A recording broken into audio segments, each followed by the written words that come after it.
All students, I am going to discuss about Montesquieu, and this question is very important. Why Montesquieu is called Aristotle of 18th century? क्यों Montesquieu को 18th century का Aristotle कहा जाता है? As you know कि Aristotle ने अपनी book लिखी थी पॉलिटिक्स, उसमें उसने बात की थी फॉर्म्स ऑफ गवर्नमेंट की भी उसने बात की थी, और उसने अपना जो कंसेप्ट पेश किया था, ठीक है, तो उसी कंसेप्ट को इसने एक्सेप्ट किया और इसने कहा कि इसी कंसेप्ट को सोसाइटी में अप्लाई किया जाना चाहिए। इसके अलावा आप इसे कह सकते हैं कि 18th सेंचुरी का फ़िलासफ़र है, और इसने एक किस्म की सेपरेशन ऑफ पावर का कंसेप्ट पेश किया है, ठीक है। हुकूमत की जो 3 ब्रांचेस हैं उनको कहा है कि ये सेपरेट हैं, ठीक है, और उनमें लेकिन फिर भी उसके बावजूद चेक एंड बैलेंस या फिर एक पावर का कंसेप्ट जो है, या पावर्स का चेक एंड बैलेंस का कंसेप्ट उसने बीच में मौजूद रखा है। इसकी मैं आपको थोड़ी रीडिंग भी करवा देती हूँ, लेकिन ये टॉपिक बहुत इंपॉर्टेंट है, नोट डाउन कर लें। और it's all about political science, ठीक है, and it is all about Montesquieu. Doesn't matter कि ये टॉपिक आप CSS के लिए कर रहे हैं, PMS के लिए कर रहे हैं, मास्टर्स के लिए, ये आपको सभी में आप के लिए हेल्पफुल रहेगा। मोंटेस्क्यू का जो कंसेप्ट है ना, इसकी वजह से इसको अरिस्टोटल ऑफ 18th सेंचुरी कहा जाता है। अब देखिए, जितने भी फिलोसफर्स गुजरे हैं पास के, आपने व्यू किए होंगे, आपने उनको रीड किया होगा, और आपको इस चीज़ का आइडिया हुआ आपको इस चीज़ का आइडिया हुआ होगा कि जितने भी फ़िलासफ़र्स हैं वो अपना कोई एक अदर फ़िलासफ़र आइडियल ज़रूर रखते हैं जिसको फॉलो करते हैं। लाइक अरिस्टोटल की बात करें, अरिस्टोटल जो था वो अपने टीचर को फॉलो करता था, प्लाटो को, लेकिन प्लाटो के कुछ कंसेप्ट्स जो थे उनको इसने कंडेम्ड भी किया है, लेकिन हर एक जो फ़िलासफ़र है वो एक फ़िलासफ़र को लाजमी फॉलो करता है। अब जैसे कि प्लाटो की बात करें, प्लाटो का टीचर था सोक्रेट्स, ठीक है, और अरिस्टोटल जो था वो अलेक्जेंडर द ग्रेट का टीचर था, ठीक है। अलेक्जेंडर द ग्रेट जो था वो काफ़ी एडमायर करता था अरिस्टोटल को। तो ये कंसेप्ट होता है। वैसे तो टीचर जो है आप का और टीचर का जो रिलेशन होता है वो एक रूहानी रिश्ता, बड़ा प्यारा एक रिश्ता होता है, तो टीचर की तो वैसे भी रिस्पेक्ट करनी चाहिए, और ये सारी चीज़ें। Anyway, we are going to discuss this topic in detail. मैं आपको ये रीड भी करवा देती हूँ, और ये सिर्फ और सिर्फ पॉलिटिकल साइंस का टॉपिक है, ठीक है, मोंटेस्क्यू का टॉपिक है। मोंटेस्क्यू फ़िलासफ़र, ये आपको MA में, CSS में, ठीक है, आपको ये PMS में पूछा जा सकता है। इसलिए आप ये मत सोचें कि ये टॉपिक जो है हमारा नहीं है, ये टॉपिक आपका आ सकता है, इसीलिए क्योंकि अब ज़ाहिर सी बात है ये मोंटेस्क्यू से मुंसलिक है, और ये इस ईयर का भी जो एग्ज़ाम्स होने वाले हैं CSS के, PMS के या मास्टर्स के, तो उनके लिए उस हवाले से ये बहुत इंपॉर्टेंट टॉपिक है। इसके अलावा मैंने कुछ वीडियोस अपलोड की हुई हैं डॉन एडिटोरियल पे। CSS वाले बच्चों की बात कर रही हूँ मैं, मास्टर्स लेवल वालों की नहीं। तो आप लोग उनको व्यू करें, और वो आपके लिए बहुत ज़्यादा इफ़ेक्टिव हैं। आपको पता है कि आपके एग्ज़ाम्स होने वाले हैं, और अभी मैंने जितने भी टॉपिक्स पे डॉन एडिटोरियल पे वीडियोस बनाए हैं वो सारे के सारे हॉट इश्यूज़ हैं, ठीक है, हॉट करंट अफेयर्स हैं, ठीक है, मतलब हॉट इश्यूज़ पे या फिर आप कह सकते हैं इंपॉर्टेंट टॉपिक्स पे मैंने वीडियोस बनाई हैं। वो आपके लिए बहुत ज़्यादा इफेक्टिव और बेनिफिशियल है। उसमें इंपॉर्टेंट परसेंटेज, रेशो, ये सारी चीज़ें याद रखें। ये चीज़ें आपको लेक्चर तो सुनते ही आप अक्सर चीज़ें समझ जाते हैं, ठीक है। अब मैं इसकी रीडिंग आपको स्टार्ट करवा देती हूँ ताकि आप इस टॉपिक को अंडरस्टैंड कर जाएँ, और ये टॉपिक बहुत इंपॉर्टेंट है। वंस अगेन मैं आपको ये कहूँगी, चैनल को लाइक करें, सब्सक्राइब करें, और इंशाल्लाह हाँ, मैं फ़र्दर भी अपलोड करूँगी। डॉन एडिटोरियल के कुछ इंपॉर्टेंट टॉपिक्स रहते हैं डॉन एडिटोरियल में, जो इम्पोर्टेंट कुछ ऐसे एस्पेक्ट्स हैं जो कि आपके पेपर के हवाले से बहुत इंपॉर्टेंट है। इंशाल्लाह मैं उनको जल्द से जल्द अपलोड कर दूँगी, साथ साथ एक एक करके, तो आपके लिए वो भी बहुत ज़्यादा बेनिफिशियल रहेंगे। बाकी वीडियो को लाइक किया करें, कमेंट किया करें, कुछ समझ ना आए पूछ लिया करें कमेंट सेक्शन में। बाकी कॉन्टैक्ट नंबर मेरा यहाँ पे मौजूद है, आप मुझसे रब्ता भी कर सकते हैं। Why Montesquieu is called the Aristotle of 18th century, या Aristotle of 18th century. Montesquieu को क्यों कहते हैं? As you know, Montesquieu is the most prominent French political philosophers among the French political philosophers, ठीक है। ये फ्रेंच पॉलिटिकल फिलोसफर्स में आता है। 18th सेंचुरी से इसका ताल्लुक है। ज़ाहिर सी बात है, उसको 18th सेंचुरी का हवाला क्वेश्चन में ही दे दिए, तो आप यहाँ पर ही समझ जाएं कि वो 18th सेंचुरी से बिलोंग करता है, ठीक है। गवर्नमेंट, इसने सेपरेशन ऑफ पावर का कंसेप्ट पेश किया है। Separation of power, as you know कि हुकूमत की कितनी ब्रांचेस होती हैं? 3 ब्रांचेस हैं, ठीक है, जिनमें एक लेजिस्लेटिव है, that is responsible for constitution making, ठीक है, और उस कॉन्स्टिट्यूशन को इम्प्लीमेंट करने के लिए एडमिनिस्ट्रेशन है, इंतज़ामिया, ठीक है, उसने उसी कानून को नाफिज करना होता है, और एक जुडिशल पावर। लेकिन हाँ, उसने बेशक ये कंसेप्ट पेश किया है, ठीक है, 3 ब्रांचेस का। मैं आपको ये बता भी देती हूँ, Montesquieu concluded that the best form of government was one in which legislative, executive and judicial powers were separate. इसने कहा है कि बेस्ट फॉर्म ऑफ गवर्नमेंट वो है जिसमें ये तीनों इदारे जो है ना अपने अलग अलग इख्तियारात इस्तेमाल करते हैं और अपने इख्तियारात से तजावज़ नहीं करते, ठीक है, लेकिन सबको अलग अलग राइट्स दिए गए, ये नहीं कि collectively, and kept each other in check to prevent any branch from becoming too powerful. और इनकी कोशिश ये होती है ना कि एक ब्रांच जो है वो दूसरी ब्रांच पर, जैसे लेजिस्लेचर एडमिनिस्ट्रेशन पर नज़र रखें, एडमिनिस्ट्रेटिव जो है लाइक एग्जेक्टिव पावर जो है, एग्जेक्टिव पावर का जो काम है, ठीक है, एडमिनिस्ट्रेशन जो है, ये मैं एग्जेक्टिव पावर को कह रही हूँ, ठीक है, क्योंकि एडमिनिस्ट्रेशन इसलिए कह रही हूँ ना क्योंकि वो इंतज़ामिया है। इंतज़ामिया से मुराद ये है कि उसने पूरे नज़्म व नस्क को चलाना है, हैंडल करना है, उसको इम्प्लीमेंट करना है, उसी कानून को जो बना होगा, तो इसलिए आप इसको एडमिनिस्ट्रेशन भी कह सकते हैं, लेकिन आप इसको एग्जेक्टिव ही पेपर में लिखिएगा, ठीक है। तो एग्जेक्टिव पावर जो है वो चेक एंड बैलेंस रख सकती है लेजिस्लेटिव पर कि लेजिस्लेटिव सही से वर्क कर रहा है या नहीं। इसी तरह से जुडिशल देख सकता है कि लेजिस्लेचर और जो एग्जेक्टिव ब्रांच है दोनों सही से वर्क कर रही हैं या नहीं कर रही, या फिर इनमें से कोई एक ब्रांच अपने कुछ जो उनको हदूद दे दी गई हैं उससे तजावज़ तो नहीं कर रही।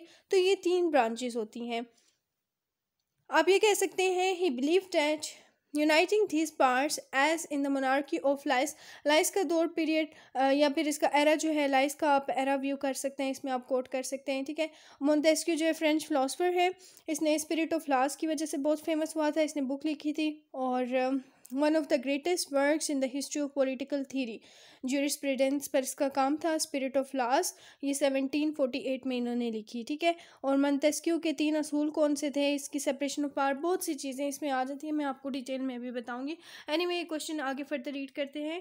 He is famous in the history of political thought for his notable formulation of separation of power, ठीक है। सेपरेशन ऑफ पावर का जिक्र है, इसलिए मैंने आपको सेपरेशन ऑफ पावर पूरा बता दिया है कि वो एक्चुअल में है क्या। As the most important precondition of political liberty and this idea he started in his famous book the spirit of laws, ठीक है। द स्पिरिट ऑफ लॉस, इसने इसकी डेट भी लिख लीजिए, मैं आपको बता देती हूँ कि द स्पिरिट ऑफ लॉस जो ये बुक है ये लिखी थी इन्होंने 1748 में, और इसमें उन्होंने कानून की बात की थी, और इसके साथ साथ उन्होंने हुकूमत की तीनों इदारों का जिक्र किया था कि उनको सेपरेट रहना चाहिए। Montesquieu is called Aristotle of 18th century due to the following reasons. अब आपने इसी तरह से थोड़ा सा इंट्रोडक्शन देना है, ठीक है, फिलोसफर का, उसके बाद फिर आपने स्टार्ट करना है अपना आंसर, क्यों इसको अरिस्टोटल ऑफ 18th सेंचुरी कहा जाता है, ठीक है। क्योंकि जब आप क्वेश्चन को थोड़ा सा आंसर में रिपीट करते हैं ना तो ये एक बहुत खूबसूरती आ जाती है आपके आंसर में, एग्जामिनर इंप्रेस होता है। He applied the Aristotelian method of inductive and historical tradition as Dunning says, यहाँ पर ये कोटेशन है, it's very important, you may quote it for your paper, ठीक है, आप इसको पेपर में कोट कर सकते हैं। और इंडक्टिव मेथड वो होता है ना जिसमें आप पार्टिकुलर फैक्ट्स से जनरल फैक्ट्स की तरफ जाते हैं, यानी खुसूसी कुछ हकाइक से जनरल की तरफ जाते हैं। जो एक होता है मेथड होता है डिडक्टिव होता है, ठीक है। डिडक्टिव मेथड में आप जो है जनरल से पार्टिकुलर की तरफ जाते हैं, ये डिफरेंस है। So the method applied by Aristotle is the solution of problem is that of Aristotle, ठीक है, यानी इसने अरिस्टोटल को का जो एक तौर तरीका था उसको नाफिज अमल करार दिया, ठीक है, या फिर इसने उसको एडमायर किया, अरिस्टोटल को ये फॉलो करता था। Hence he may be justify he may justly regarded as Aristotle of 18th century. So that is the reason कि आप इसको Aristotle 18th century का कहते हैं, ठीक है। he paid attention, जैसे कि अभी देखें कि आप मशरफ दौर के वाक़यात जो हैं, मशरफ को फॉलो करते हैं, या कोई हुक्मरान आता है उसके दौर की इम्प्लीमेंटेशन करता है तो वो मुशर्रफ कहलाएगा ना, ठीक है, इस दौर का मुशर्रफ कहलाएगा। बेशक उसने 2001 में हुकूमत अपनी शुरू की है मुशर्रफ ने, ठीक है, ये चीज़ है। He paid attention to the influence of physical environment, ये सिर्फ एक आपकी अंडरस्टैंडिंग के लिए मैंने एग्जांपल दी है, सिंपल सी example.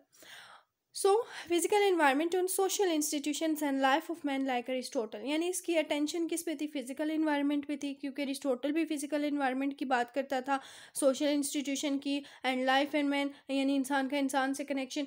Both Aristotle and Montesquieu classified several types of government on the basis of number and the way in which these are ruled, ठीक है। और इन्होंने दोनों ने ही तकरीबन फॉर्म ऑफ गवर्नमेंट पर भी बात की है, ठीक है। डिफरेंट फॉर्म्स ऑफ गवर्नमेंट यहाँ पर देख सकते हैं, मोनार्की है, रिपब्लिक है, डेस्पोटिज्म जो है ये स्ट्रिक्ट फॉर्म ऑफ गवर्नमेंट, इसमें बहुत ज़्यादा स्ट्रिक्टनेस होती है। रिपब्लिक ये जमहूरिया है, और मोनार्की तो आपको पता है जिसमें बादशाह हुकूमत करता है। तो यानी दोनों ने ही टाइप्स ऑफ गवर्नमेंट की बात की है। और टाइप्स ऑफ गवर्नमेंट जो है ये भी इसका हवाला इसने दिया था अपनी बुक में स्पिरिट ऑफ लॉ में, ये भी इसका बहुत इंपॉर्टेंट एक टॉपिक है। या फिर आप इसने 3 प्रिंसिपल्स जो बयान किए हैं ना, मोंटेस्क्यू के भी 3 ये असूल अगर आपको पेपर में आ जाए कि मोंटेस्क्यू की गवर्नमेंट के 3 असूल बयान करें, तो इट मीन्स कि आपको एग्जामिनर ये चीज़ पूछ रहा है। उसमें फिर आप ये बताएंगे कि मोंटेस्क्यू का इन फॉर्म ऑफ गवर्नमेंट पे क्या राय है, ठीक है, जो मैंने अभी आपको एक्सप्लेन किया है। Montesquieu follows Aristotle by saying that law of society gives it peculiar and particular character. As Aristotle played long ago, the constitution determines the life and character of its people. With the change of constitution, state become a different state. अब कानून नहीं है तो कुछ भी नहीं है। रियासत में तौर तरीका रखना है, उसके लिए कॉन्स्टिट्यूशन मेकिंग मस्ट है, ठीक है।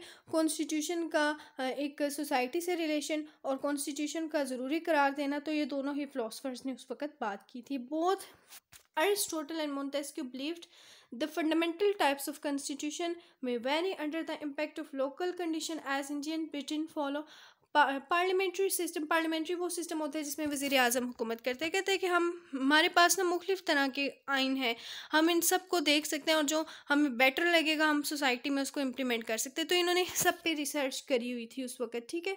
But differ with one another, और ये तकरीबन जितने भी ये टाइप्स हैं ये सभी एक दूसरे से डिफरेंट हैं, ठीक है। आया कि वो पार्लियामेंट्री है तो जाहिर सी बात है कि पार्लियामेंट्री जो है वो डिफरेंट होगा, ठीक है। जो ब्रिटिशर्स का सिस्टम है, ब्रिटिशर्स किस सिस्टम को फॉलो करते हैं, या फिर आप पार्लियामेंट्री सिस्टम देखें और अमेरिका का देखें। अमेरिका में क्या है, अमेरिका में प्रेसिडेंशियल फॉर्म ऑफ गवर्नमेंट है, ठीक है।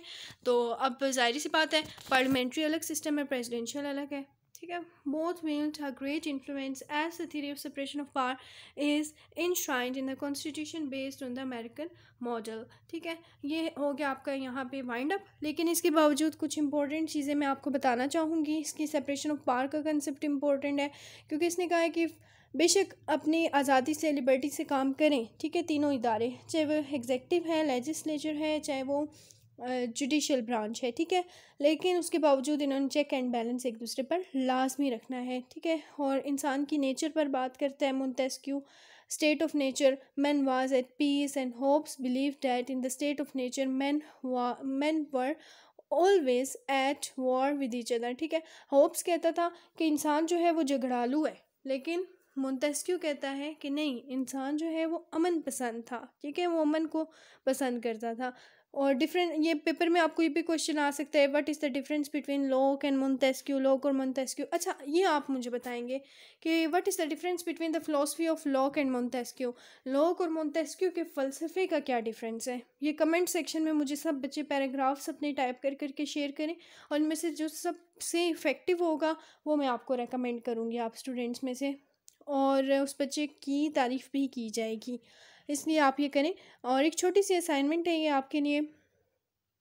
दो मेन जो इसमें इम्पोर्टेंट टॉपिक था वो यही था कि इसकी सेपरेशन ऑफ पावर, इसकी टाइप्स ऑफ गवर्नमेंट, और जो ये कंसेप्ट पेश करता है। इसके बावजूद, इसके अलावा जो है आप इसमें कह सकते हैं कि अरिस्टोटल को ये फॉलो करता है, तो इससे मतलब इसका क्या लेना देना है, या अरिस्टोटल को क्यों फॉलो करता है, या ये अरिस्टोटल 18th सेंचुरी का क्यों कहलाता है, ये टॉपिक इंपॉर्टेंट है, ठीक है, जो भी करवाए। Anyway, my contact number is right here. You may contact me for exams preparation. Okay then, take care of your self. तो हमें याद रखिएगा बहुत ज़्यादा, आप लोगों की दुआएं जो है मुझे चाहिए, और मैं भी आप सबके लिए दुआ करूँगी। दुआ करते रहना चाहिए, एक दूसरे के लिए दुआ किया करें। अल्लाह हाफिज़।